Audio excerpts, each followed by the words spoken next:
I've got a large collection of arcade games. I wonder how much it would cost to complete all of them if it was a real arcade. Only one way to find out.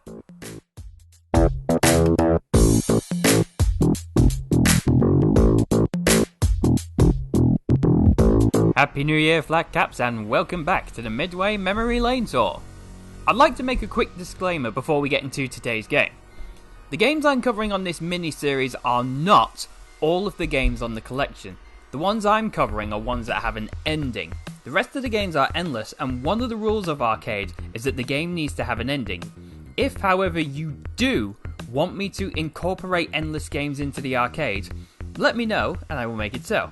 I just need to bend the rules a bit depending on the game, and if you have any idea on how I can incorporate them in, by all means make yourself heard in the comments. Now with that said, back to the tour. We actually have 3 stops left on the tour, including today's game, and we're just £51 away from reaching the 1k mark. Do you think we're going to hit it within these 3 stops? There's only one way to find out. Our next stop is the 1988 game Vindicators Part 2. Vindicators is a top-down tank shooter for 1 or 2 players. You take on the role of a tank driver whose task is to take on the invading alien force single-handedly to assert dominance. First question you might ask is, where's Part 1? Well, technically, this is Part 1. The first iteration of this game was also released in 1988, but later in the same year, a sequel was released with hardly any changes. The graphics had not been improved, and it reused the majority of its levels, musics and sounds. The only noticeable changes were a male voice that sounded less robotic, and a few pickups for players to collect. Really, this is more of an update than a sequel. Makes me think of many shitty DLCs. Now onto the actual game. This is another one of Midway's games that feature a unique looking cabinet and control scheme. The cabinet features 2 joysticks that can be moved individually to operate your vehicle. As it is a tank shooter, it only makes sense that you drive your tank like a real one. To the dismay of Akka, who hates tank controls. Before you play the game, a video tutorial demonstrates the controls to you. As you can see, it looks a little fiddly, and on an Xbox controller, although they translate well, they're still a little fiddly. If, however, you are finding the stick controls hard, you can use the D-pad to move in a Resident Evil style tank controls, making it much easier to navigate the game. Before the game starts, you need to choose a difficulty. The harder the difficulty, the further into the game you start with more bonuses and tougher enemies. We started on easy so we could experience the game as a whole. As mentioned before, the controls took some getting used to, but we quickly got the hang of it. As for the levels, your goal is to make it from one station to another, each station consisting of at least 3 levels. You need to make it from the bottom to the top of the level, and if you found one of the 2 keys lying on the floor, then you can exit through the coloured door that matches the key. As you progress through the level, you will encounter enemy tanks to fight against, obstacles to navigate, pickups to stay alive, and stars used to upgrade your tank between levels. The first 2 stations are fairly easy in their difficulty scaling and slowly introduce players to the threats and demands of the game. Level 1 consists of a few tanks and a key near the exit to show you how to leave. Level 2 introduces the turrets that can only be destroyed when they're firing, and an example of how the levels will not always be a straight line. Level 3 introduces you to tougher versions of the turrets, and bases. Bases are the final stage of a station. You have 10 seconds to exit the base, but you do have the opportunity to try and grab bonus stars for upgrades. Once you leave the base, the station is destroyed and you can move on. If, however, you're still inside the base when it blows up, then you lose half of your fuel, potentially resulting in you losing a credit.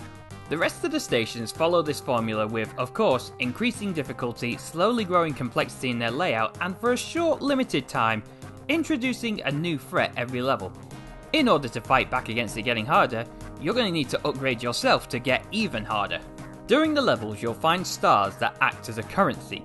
You can only pick up a total of 9 stars in the level, but if any are awarded to you at the end of one, they're added to your total regardless how many you have. The upgrades you get can be categorized as permanent, awkward, and don't waste it. The permanent upgrades include increasing your shot damage, shot range, and the ability to rotate your turret. When you fully upgrade one of these, it's then replaced with another one, so you always have something to spend your stars on. This is how you find the awkward upgrades. Not the official name, but I call them that, and here's why. Awkward upgrades allow you to upgrade your speed and armor.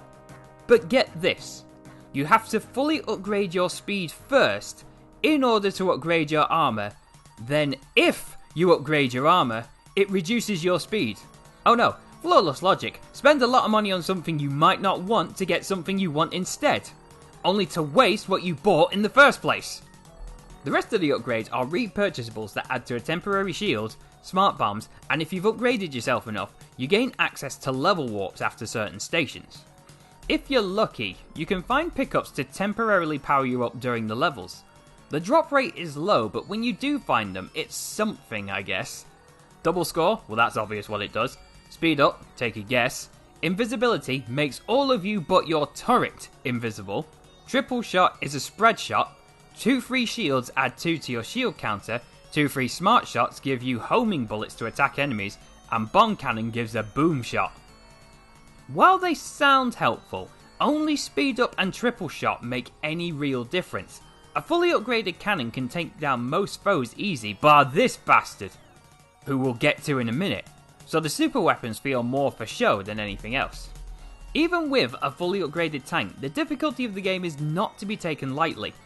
It will scale up as you go, making the levels claustrophobic with walls, traps and foes, but a few design decisions will also interfere in your effectiveness. First up, the game features the Midway gimmick of your life bar draining every few seconds. Your fuel, acting as your health, decreases constantly. If it empties all the way, you die and lose your only life. I have to question the logic of the army of the future here. They designed a tank to explode if it ever runs out of petrol. You'd hate it if you were sent out in a battalion to fight a war, only to find out that the engineer fell asleep and didn't refuel the tank before the war to save humanity.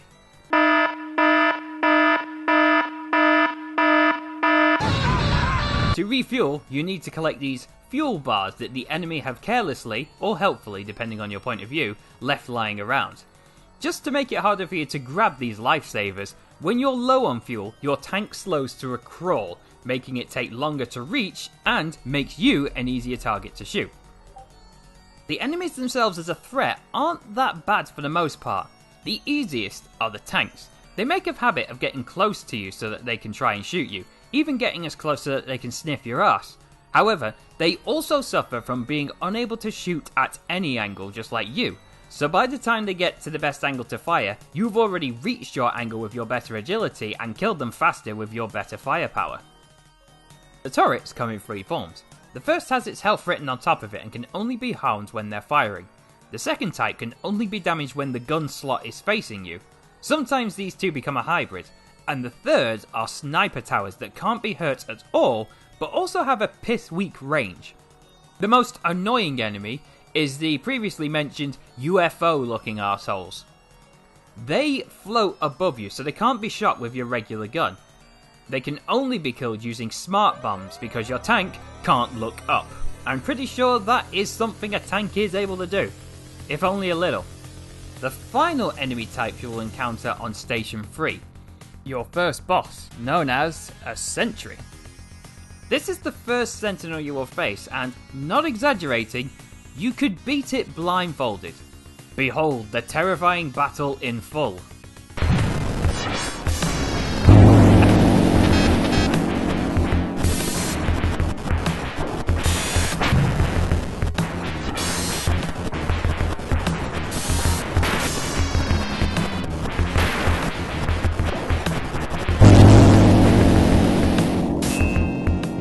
As you can see, all it was a gate that spat out tanks with the occasional homing bomb, all of which were easily dealt with, and I killed it by staying in one place. I mean, it's not unreasonable for a first boss to be easy, but that was too easy. Other sentinels you'll fight as you battle up the stations, also just as easy but do operate differently. Side note, what the fuck is this supposed to be? The overall game, however, is a decent challenge. The size of the squads that will come and attack you vary from small to large, and environmental hazards will leave you hurt and vulnerable to attacks if you're not careful. While you can take the game solo, the co-op does make it slightly easier.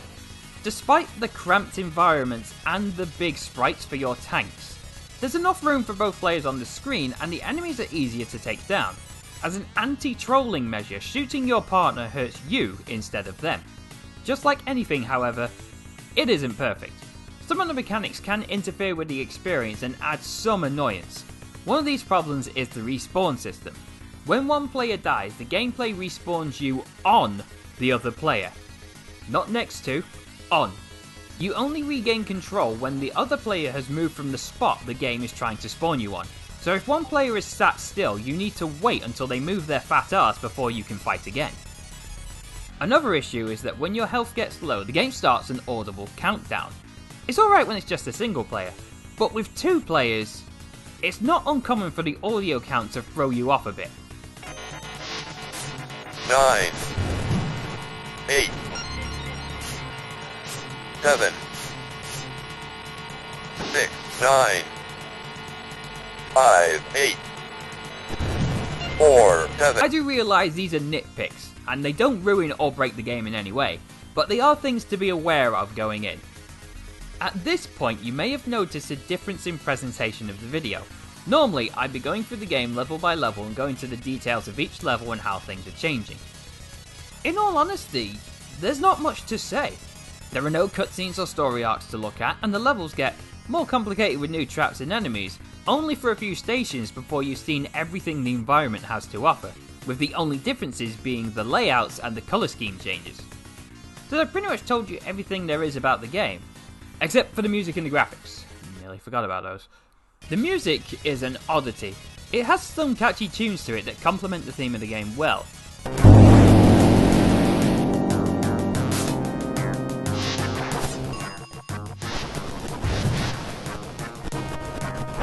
Then at other times you can hardly hear it.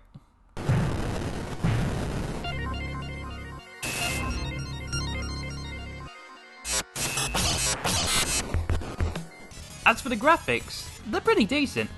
I like the Tron aesthetic they went for, and the colours along with some of the backgrounds add a sense of character to the world. The animations are clean, especially on the turret rotation, and the world itself you could also describe as animated at times with some of the background features and obstacles you encounter. The movement on the sprites are crisp, and the frame rate and details in the animations is really good for the time.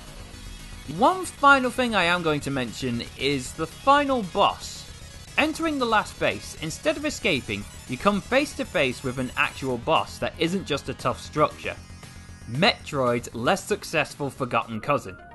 Yet tough is not one of its qualities.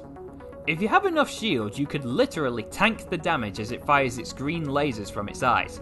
All you need to do is destroy the many eyes it has and the inbred stepchild of Metroid is defeated. Or so you think. With its dying breaths, if it can breathe at all, it tries to get a cheap kill on you by growing one last eye that fires faster and takes more hits while hitting back harder.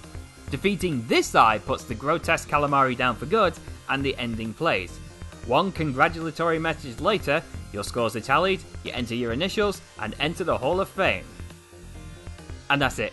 No ticker tape parade, no ending cutscene, just well done you. I'll take it. Vindicators, despite its flaws, is a serviceable game. Travelling through the levels, watching the complexity of the levels grow, and the steadily increasing flux of foes provides you entertainment from start to finish, even if it does feel a little stale after a while. The bosses are a letdown as they are too simplistic and don't last very long. Visually, the game is very bright and the style portrays the personality of the world well. The combat could be easy to pick up depending on how well you adapt to the movement controls, but the fact that it has literal tank steering on the cabinet is also something to be appreciated. I would say give this one a play. It's got the right level of difficulty and doesn't try to milk you like other games do. Well, not as hard. And its simple yet satisfying combat, especially when done with a co-op partner, keeps you entertained for long enough for a good price. How good of a price to complete? Let's count the cost. At 50p per credit, it costs £1 to start a 2-player game. Many deaths and self-destructs from running out of fuel later, a total of 35 credits was used, costing a total of £17.50p. 50p behind Asylum as the most expensive game in its bracket. Moving on to the grand totals, we've now used 1,189 credits And while we did edge a little closer, there's still a bit of a gap before we hit the 1k mark in total money. Currently standing at £966.50. There's still a chance, we've still got 2 games to go, but will they be the ones? You'll have to stay tuned to find out. And that was Vindicators Part 2. Thanks for watching everyone, join me next time where I'll be using blue balls to navigate mazes.